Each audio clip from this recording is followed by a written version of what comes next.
Serious. What's the weirdest, most creepy, strange or even paranormal encounter you've ever had?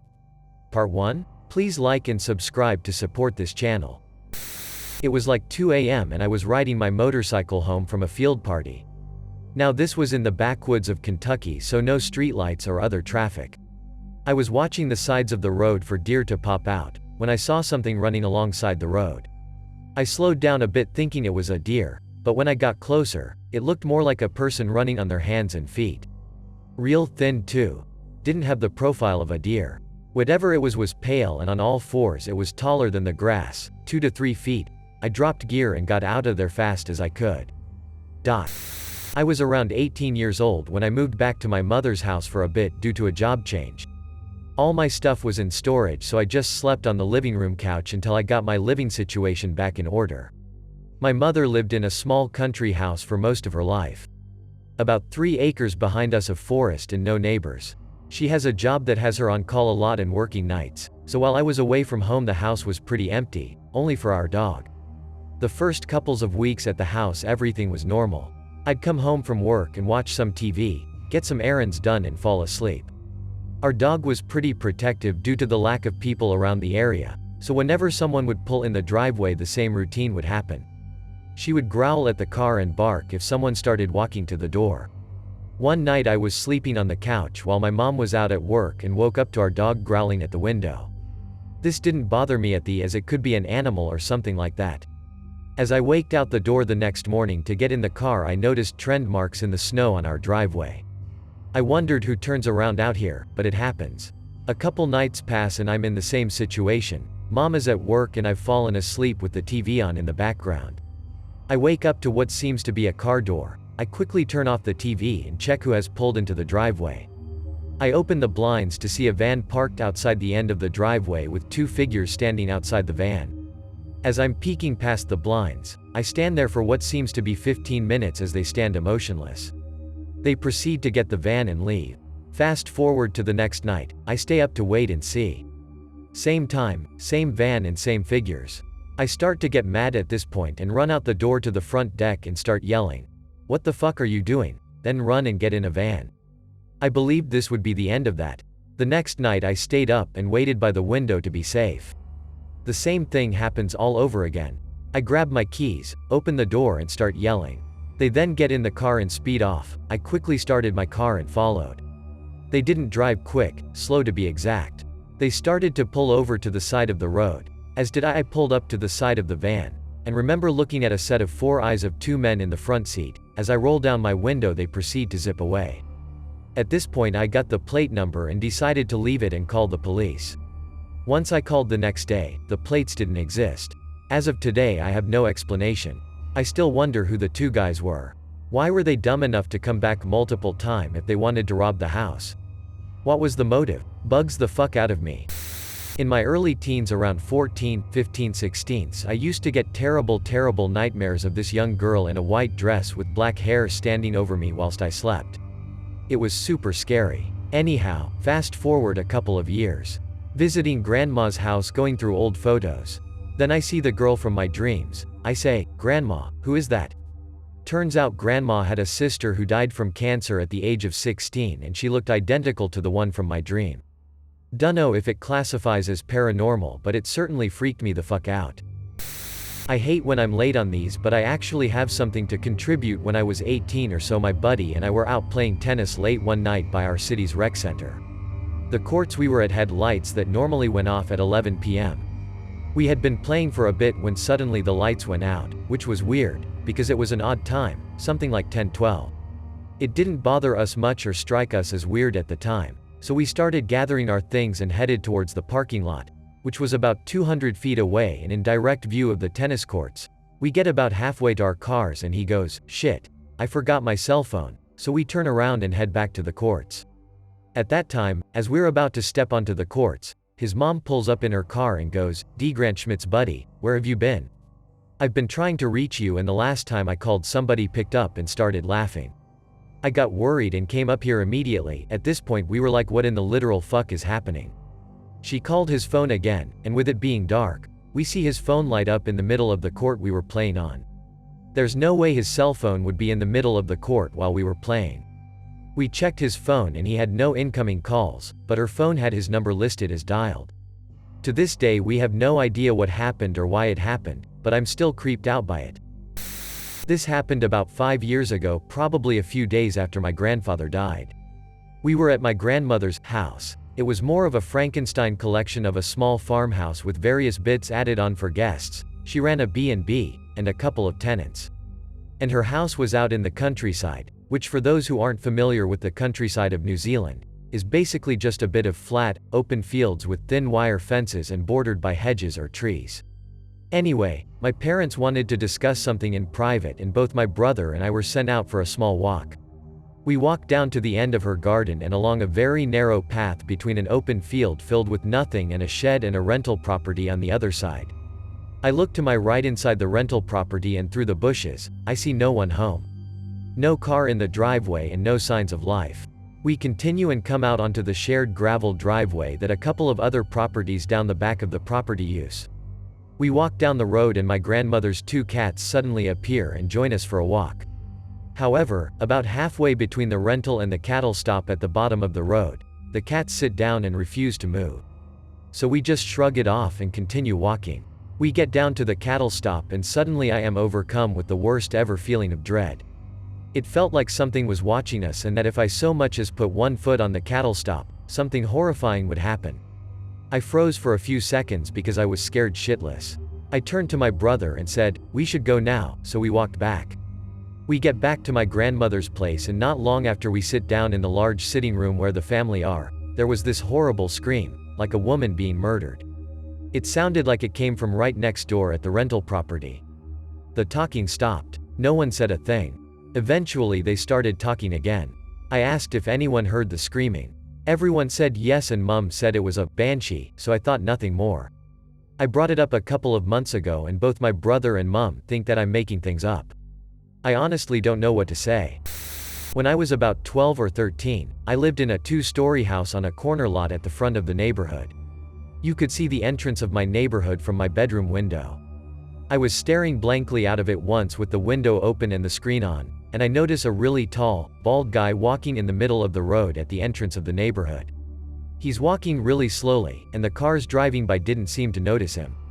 One got particularly close, and he turned creepily slowly to watch it, and then I heard a weird noise, like it just filled the air. He continued to slowly walk down my street, and just before he got out of view of my window, I bolted downstairs to a window at the front of the house and the dude was nowhere to be seen. At the rate the guy had been going the whole time I was watching, he should have been right in front of my house by the time I got to the front. I went back up to my room and he was still gone. Never saw him again, but definitely had a serious case of the Ghiblies for the rest of the day. When I was 3, I was going through the car wash with my mom for the first time.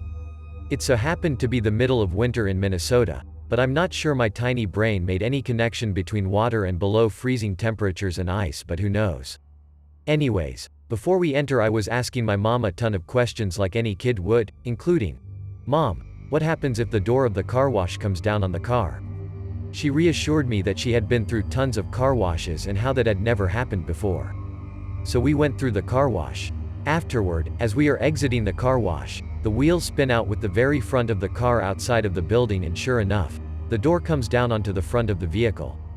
Although I barely remember this occurrence, I do remember her turning around and looking at me like I was something other than human. Totally understandable though, must have been creepy as fuck to experience as an adult. Had a little bed in my old apartment's rooftop where I used to sleep in good weather nights. Was around 3 a.m. and had a dream that a depressed friend of mine was standing over the edge and jumped out of that rooftop. I got up and ran as fast as I could and looked down only to see him standing up, bloody, looking at me with broken neck, walking against the walls, reaches me and grabs my shoulder and shakes me back and forth. Ever had a nightmare like those in the movies where you wake yourself up shouting? Had that one, except that I was fully awake and the bed kept shaking for the longest 30 seconds I had in my entire life. For about 18 months, my family lived in the sticks of Texas. I was 15 to 16, and my bros and I were too dumb and naive not to realize we were living on the set for every Southern Gothic slasher film ever. Half-finished house with a secret, heavily fortified bunker behind a bookcase? Check. Security cameras everywhere? Check. Lights flickering for no reason? Check. Mysterious infestation of spiders and wasps we can't stop? Check. Well, pump fucks up and the water runs blood red water, from the oxidized iron in the soil. Check. The house overlooked 240 acres of thorny brush. We had an old house, like, a small 2-room house built in the 1900s, we used as a shed. It was full of the junk belonging to the family who sold us the house. They'd split after a bad divorce. We never met the wife, but the ex-husband warned us, as we were moving in, don't cross the creek at night. We're like, what? He said there were some nasty hogs that lived across the creek, don't cross it, whatever. 6 months after he moved out, we found a man's wedding ring in the gravel of the driveway. We laughed about it, and around the same time, decided to clean out the shed. It was full, full, of the wife's belongings. Nice pots, pans, books of poetry, family albums, you name it. We called her family and asked her if she wanted it. No one wanted it. We did find a giant meat freezer that stunk, and, being smart guys, decided to open it. Inside was a life-sized wooden statue of an African American woman with her eyes gouged out, her arms sawed off, and rusted barbed wire wrapped around her neck. This isn't the creepy part. The creepy part is that a few months after it, my brother and I went exploring in the woods, found the creek, and crossed it. Hanging from a nail, on a tree, on the far side of the creek we were never supposed to cross after dark, was a woman's wedding ring. One of the strangest things that happened to me was when I was maybe 13 or 14 years old. My dad and I used to work out together at the gym on Sunday mornings, and when we were finishing up one day, this woman who was maybe in her 40s walked up to us and said there was someone here for me. I was confused and asked her if she meant up at the front desk, and she said that no, they were here in this room. It was just my dad, myself, this woman and 2 personal trainers in the area, and we kind of just looked around until she got the point we had no idea what she meant. It finally dawned on her that we thought she was crazy, and she began explaining that she was a medium and could speak with the dead. She went on to explain that there was an old woman in the room. Her name was Hazel, and she used to watch my brother and friends and I when we would walk to and from the bus stop for school, keeping an eye on us. The woman explained that Hazel apparently had a fondness for me and wanted to make sure I was okay, and after passing, decided she would still keep an eye on me. She said she knew I was going through a rough time right now and wanted to make sure I was good and know that there was someone on the other side looking out for me. My dad kind of ushered me out after that, and on our drive home was asking if I was sure I didn't know a Hazel or if anything weird or inappropriate happened to me on my walks to and from school. Other than fighting with some schoolyard bullies, nothing out of the ordinary did. We never knew any Hazels, and the only older woman who was on our route to the bus stop was named Dorothy, who had a yappy dog. TLDR. Medium delivers a message to the wrong kid. This one wasn't scary at the time, but looking back at it I probably should have been more scared than I was. As a young child I would often wake up to my door opening and seeing little creatures running in the room. At first I got scared, but then they started acting silly and I would start playing with them but never leaving my bed. The only thing that was sort of scary was seeing 2 much larger creatures standing in the shadow of the door watching us. I figured it was their parents, so I wasn't too scared. Now you might say I was dreaming, which is still possible.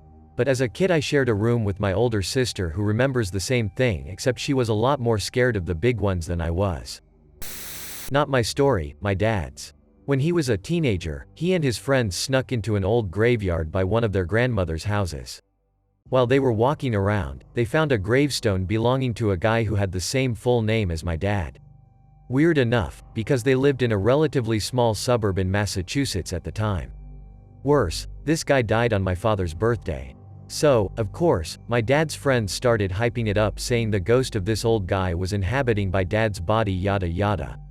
So, joking around still, they decided to have a séance. They'd talk through my dad to this ghost, saying his full name and asking the ghost to do stuff. Charles Lawrence Murphy, make the next car that drives by be a blue car. So a blue car drives by next, but no big deal. Charles Lawrence Murphy, if you can hear us, please make 3 birds fly overhead. 3 birds, as soon as his friend finished. Weird, to be sure. This went on for a little longer and everything they asked kept happening. Creeped out and honestly fed up by the whole thing, my dad finally talked to his ghost. He walked over to another grave and picked up a flower pot. He placed it on top of the headstone and said, "Charles Lawrence Murphy, knock over this flower pot." My dad then turned his back to the tombstone to make sure none of his friends would knock it over to mess with him. They waited a while and, of course, nothing happened. They eventually gave up and my dad sat down in front of the tombstone, just to make sure his buddies wouldn't mess with him before they left or something. So, they all just started shooting the shit for a while and eventually forgot all about that flower pot. Until, 30 minutes later, when my dad heard a loud crash right behind him. My dad looked at his friends and none of them had to look to know what it was. They all booked it out of that cemetery and never came back. My dad admits they were all drinking that night, but doesn't give an inch when people challenge his story. He didn't bump the tombstone, he was watching his friends the whole time, and all the things they asked for did happen. Not a lot of things scare my dad, but I can tell that really got to him. Had just picked up a new guitar pedal from Guitar Center and was super excited to get home and play with it. Got upstairs and plugged it in, and after messing around with it for a little while, I stopped playing and realized I could hear people talking outside the house. I almost dismissed it as the neighbors, but then realized I was on the second floor and at the back of the house, and the voices would have had to be coming from the backyard just below my room. Looked outside and looked through surrounding rooms to find nothing, but the people were still there. Turns out the guitar pedal was notorious for picking up radio signals, but was definitely one of the most terrifying moments I've had. I was walking home from a friend's house one night when I was about 12. His house was about 5 minutes away from mine, so I had never really felt endangered during the walk. Anyways, this one night while I was walking I suddenly felt the biggest lurch in my stomach, and the hairs on the back of my neck stood straight up. I pretended to drop a pencil out of my pocket, and as I bent down I turned slightly to look behind me. I saw a man standing there completely silhouetted by the streetlight behind him. He was about 30 meters behind me. I walked faster and then actually dropped my pencil. I turned around again and he was gone. For some reason my gut was screaming at me, "Go back to your friend's house right fucking now," so I quietly said, "Shit," out loud as if I forgot something and started running towards where the first man was. When I turned the corner, I looked over to where I had just come from and saw another man standing there. He was going to cut me off on my way to my house. Don't know what would have happened to me, but I made it to my friend's house safely and called my parents begging them to come pick me up. Copied and pasted from an earlier response of mine. I once was woken up by someone saying my name and no one was there. I found out later it was a good thing. My boss just bought a little truck for my brother and I to use on occasion. We would load semi-trailers with pine seedlings that were boxed up. Now it was mid-December in Georgia and it had gotten into the 30s. We were told a trailer would be coming by to load at 6 a.m. Boss said it could be later, but to arrive early and just keep the truck running to stay warm and even sleep till it got there. He would still count the time. Well, we get to the tree farm, which is 3 miles from the house, and nothing is there, so we hunker down for some more sleep with the truck on. I start getting super sleepy and I fall asleep, and so does my older brother. I then start to hear faintly my name being called and I try to answer, but I could barely move. My eyelids felt like they weighed a ton. All the while my name is getting called, kind of like when your mother wakes you in a loving way so as not to jostle you. I finally make a huge effort and open my eyes, the voice stops, and my body barely registers that I am demanding it to move. I finally got a hand on the door handle and opened the door. It took several attempts. I rolled out of the truck and just got on the ground on all fours weakly while leaning against the truck. I took a minute or two for my mind to finally clear some and gain some strength. I turned the truck off and began to wake my brother up. It took longer than usual, but he did wake up. I then told him to go ahead and get some air. I looked around but no one there, except for us two. I began talking to him to tell him what happened, and apparently he had tried to crack a window open earlier, but I yelled at him to close that effing window. I didn't remember ever doing that and told him so. I apologized for my outburst and we waited outside. The trailer showed up a little later and we loaded it. It warmed up to the 60s, so we drove home slowly with the windows down just to kill time. My boss later came and got the truck as he needed it elsewhere. A week passes by and I ask him where it was. He tells me it was in the shop getting a new exhaust. As it turns out, there was an exhaust leak and it was leaking into the truck cab. 2 times. Once, when I was like 8 or so, I was at a friend's house and we were having a sleepover. So we stayed up all night playing with his Hot Wheels cars. Now, his family was a bunch of really neat people, and because I was raised to clean up my mess, we out all the toys into the storage bin, milk crate, and pushed it up against the wall. Then we went to sleep. Sometime around 3 a.m., there's a loud crash and the toys are all over the floor, in the middle of the room. He's an only child and his parents were upstairs. Second, around 4 years ago, living upstate NY, middle of winter, staying inside binge watching Netflix, I hear the main house entry door blow open. Not too bad, I go shut it, forget about it. Then my bathroom door is shut, and no one else is home. Kind of creeped out, but again, not a huge concern, maybe the wind got it from earlier. Power goes out, still not terribly concerned. I decide to go to sleep since now there's nothing for me to do and it's later in the evening. There's a bang on my window. Now I'm freaked out. I lived in the basement, with a bush in front of my window. You can't even see it from outside. I jolt up, and there's nothing there. Just a bush. Run upstairs to look out the window, and there's just someone staring at me while standing in the street. And not like looking at my house. Eyes locked on me. Can't tell age, just some guy wearing a hoodie.